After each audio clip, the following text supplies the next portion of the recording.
The Bible tells us plainly, in the last days, perilous times will come.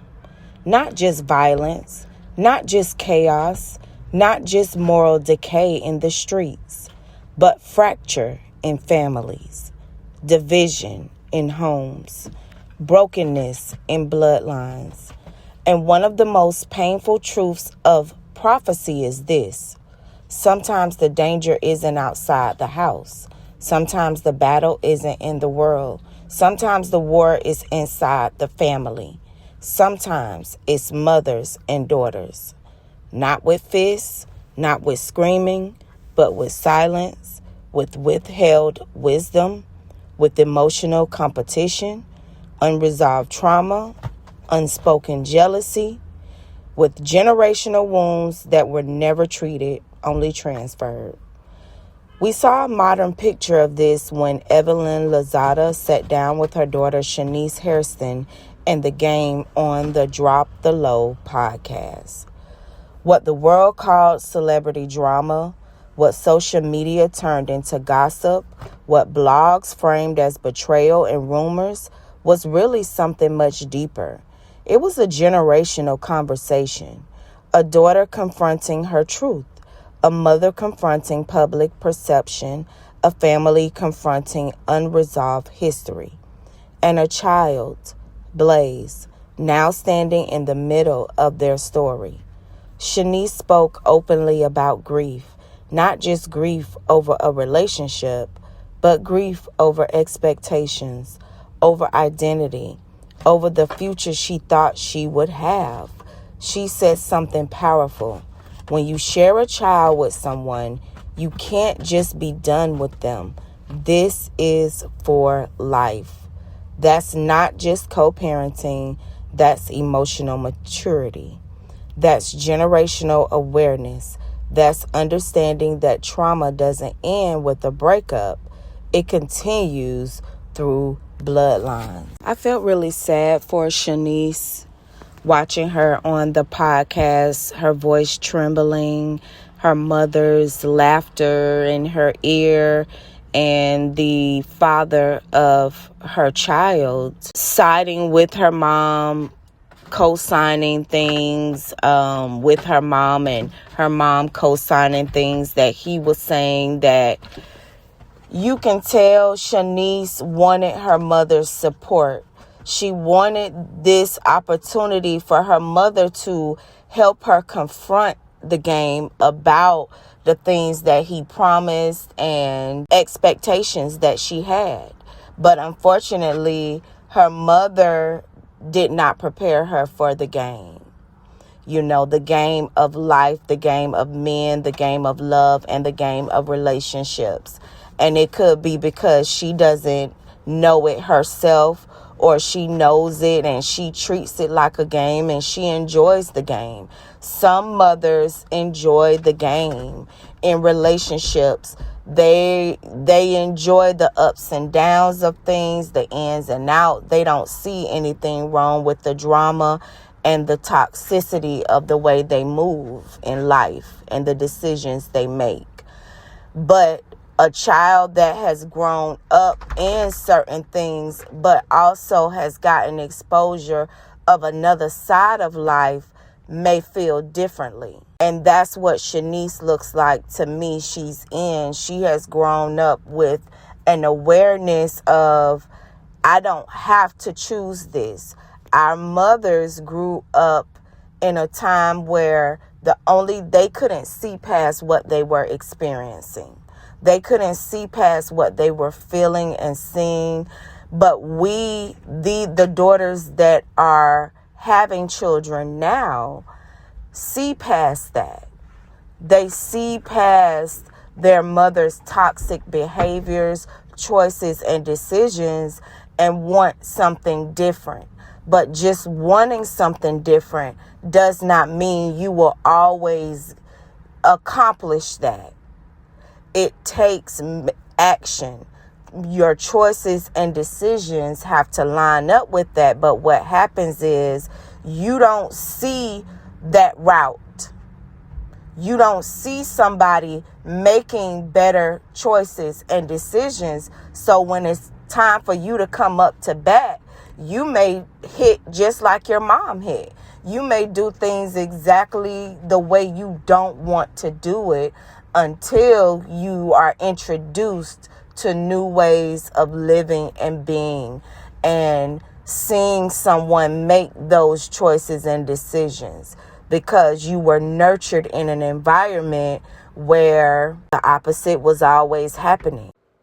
And I want you all to take a good long look at this cover photo that they use to promote this podcast. Look at the game's body language.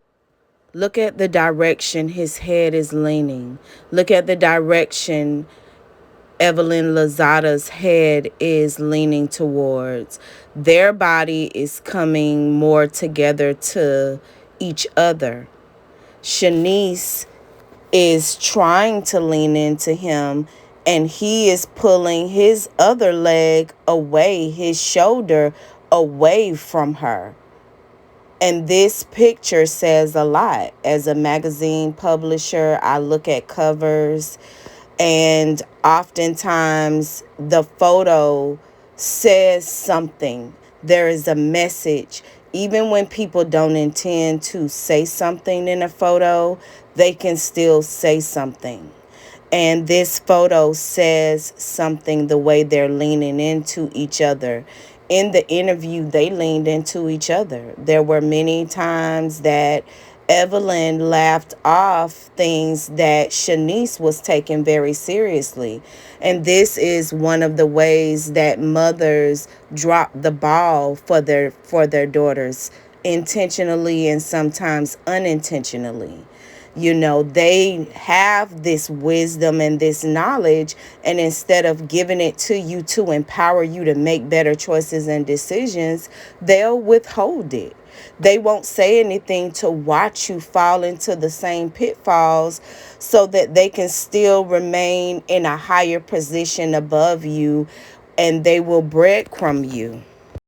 They will give you just enough information and just enough wisdom so that you don't look outside of them, so that you don't look within yourself. And when they see you looking within yourself, they may give you the wrong knowledge just so that you mess up, because they know they're looking to you for that wisdom.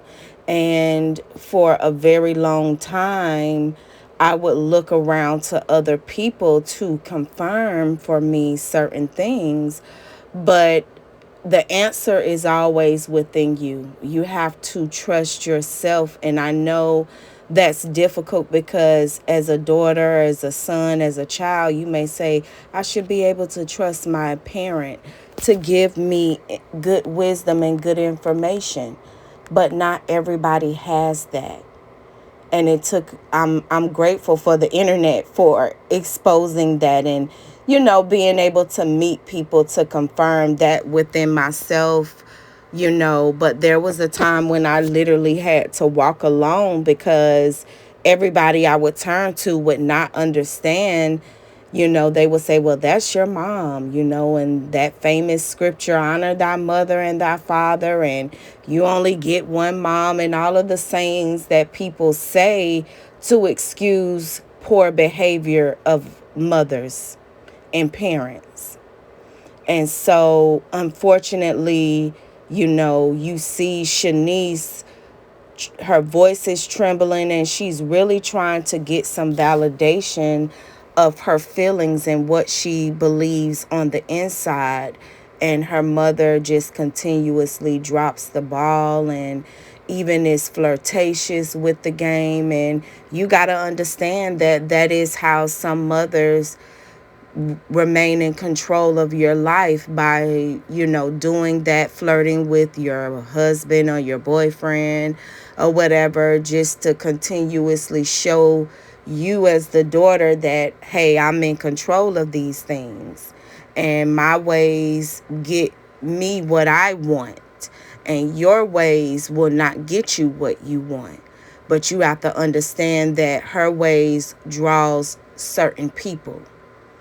And if that person or those people gravitate towards her, then you step aside from them, all of them. Because like goes to like. Birds of a feather will flock together. So sometimes in our lives as daughters, we may draw in certain energies because we've been surrounded, in environments and being nurtured in certain environments. And it takes for you to remove yourself from that environment to see other ways of living and being and feeling and experiencing life and living life in relationships outside of that. And it doesn't even have to be romantic relationships. Just having relationships outside of a controlling mother or father or a parent or a guardian. Even friendships can become controlling, where that person may say, well, we grew up together. I've known you since this and that. What they're speaking on could be very toxic that time in your life. And that continuously holding you to that will keep you from experiencing a life that is better for you. And it does sometimes take for you to get in a terrible place mentally, spiritually, physically, for you to finally cut the ties and say, it's either I live or I live in a living hell.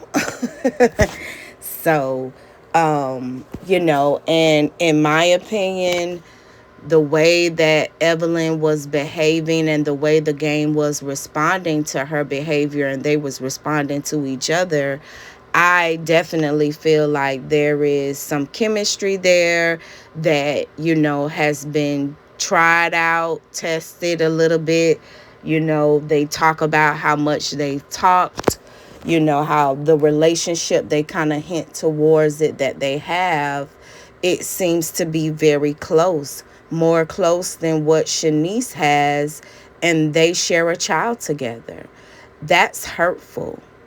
And her mom sees the hurt. She understands the hurt. She does not care enough to do anything about the hurt because it boosts her up. Because when healing doesn't happen, history repeats. Not always in the same form, but in the same patterns. And here's the truth the Bible already warned us about. Parents who refuse to confront themselves often become obstacles to their children's destiny. Not intentionally, not consciously, not maliciously, but spiritually and emotionally. Some mothers don't teach their daughters what they were never taught. Some withhold wisdom because it would expose their own wounds. Some stay silent because truth will require accountability. Some struggle to guide because guidance would require healing. And sometimes the hardest truth of all, it's painful to watch a child become what you never had the courage to become. So instead of covering, there's control. Instead of guidance, there's silence. Instead of wisdom, there's withholding.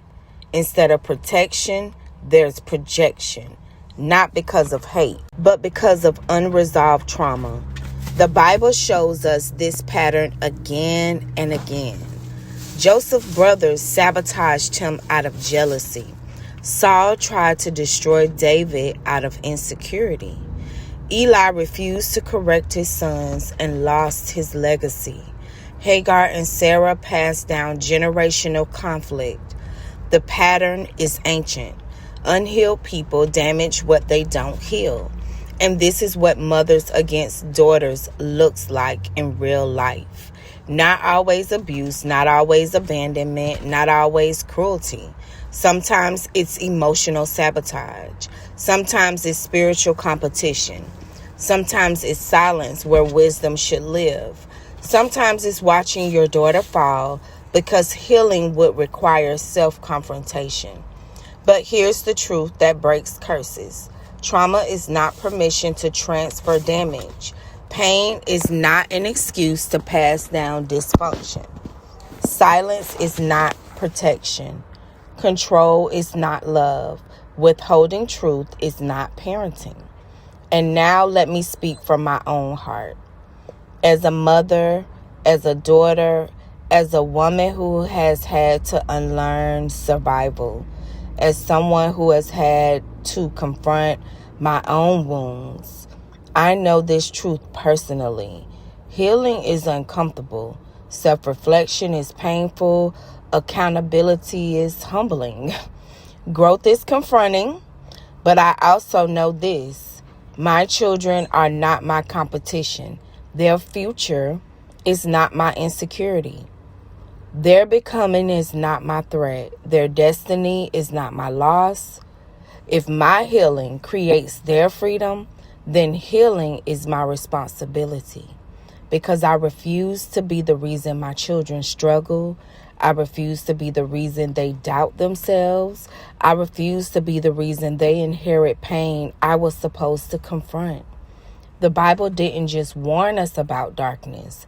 It warned us about broken homes, broken identity, and broken covering. But prophecy doesn't mean permission. We don't have to repeat what we survived. We don't have to normalize what wounded us. We don't have to preserve cycles God called us to break, because healed women create healed generations. Healed mothers create protected daughters. Healed daughters create restored bloodlines. The real spiritual warfare isn't always demons and darkness. Sometimes it's unhealed trauma sitting at the dinner table. Healing is holy work. Truth is holy work. Breaking cycles is holy work. And every woman who chooses healing over pride, growth over bitterness, reflection over projection is rewriting prophecy with purpose instead of pain.